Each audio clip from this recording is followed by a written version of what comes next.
I'm Brandon, and life has taught me that everything can change in an instant. 3 years ago, I thought I had it all: marriage, career, security. Now those certainties are just echoes. Running into my ex-wife, Catherine, and seeing her cry left me torn between pride in my journey and the weight of what I'd lost. To understand that moment, I need to start at the beginning. Catherine and I met at the gym, where she worked the front desk. I'd been a regular, but we didn't connect until a random conversation sparked something. Soon, I was eager for our talks, hoping she'd be there when I arrived. We started dating, and within a year, I felt I knew her completely. Weekends together, long drives, cooking side by side, it was easy, real. I proposed, she said yes, and we married. I was a back-end engineer at Airbnb, earning well, living comfortably. Catherine worked at the gym, but I saw her potential. I encouraged her to freelance, offering to teach her coding. We had the savings to take the leap, and she agreed. We dreamed of kids, a future. It felt perfect. Then the pandemic hit. Airbnb tanked, and I was laid off. No warning, no choice. I stayed optimistic, diving into side projects to build something new, but the income wasn't there. I told Catherine we needed to cut back, expecting teamwork. Instead, she pulled away. The warmth I loved turned cold. Small disagreements became battles. She called me lazy, said I wasn't trying. I was pouring everything into surviving, but it wasn't enough. She wasn't just stressed, she resented me. I didn't recognize her anymore. The more I tried to fix us, the worse it got. She said she needed to visit her parents. I hoped space would help, but she went silent, texts ignored, calls brushed off, her voice distant. Weeks turned to months. When I asked when she'd return, she texted, "I'm only coming to get my things. I want to end the marriage." I was stunned. We were struggling, but divorce so sudden? She wanted a cash settlement, no court, no asset fights. Exhausted, I agreed. When she came for her stuff, she didn't look at me, just packed and left. I stood in our empty apartment, broken. What followed was darkness. I lost myself, thought about giving up entirely. Only my friends kept me afloat, showing up, feeding me, sitting through my silence. That pain forced a truth. She was gone, and survival meant rebuilding alone. So I did. Coding became my therapy. I worked endlessly, building, testing, failing, starting over.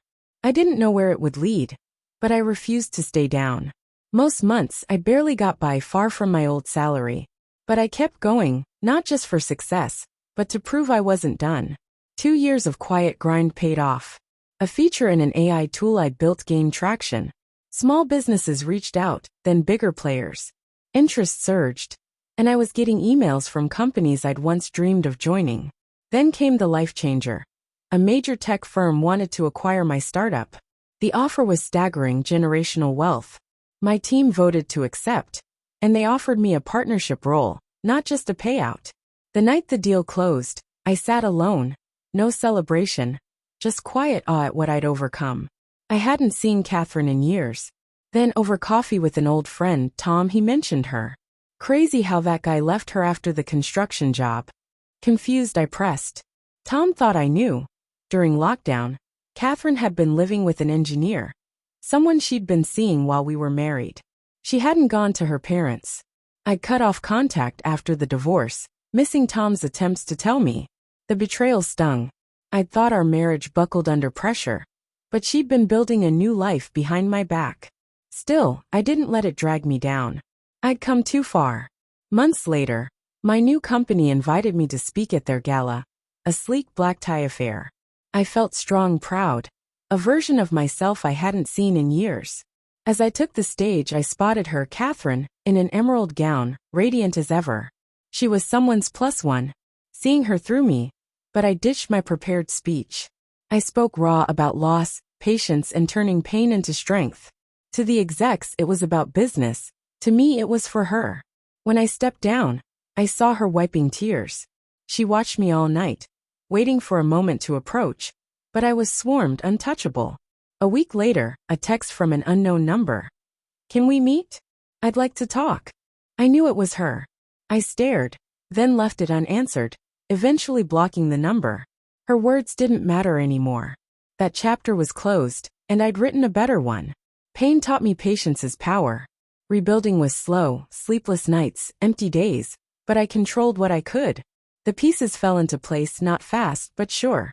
I nearly quit, but if I had, there'd be no AI tool, no deal, no speech. To anyone struggling, don't give up. You can't see what's ahead if you keep going. Pain doesn't have to fester. It can drive you. I didn't rebuild to spite anyone. I refused to waste the hurt. It built me into someone stronger. If you were me, would you have answered her text? Taken her back? Let me know your thoughts.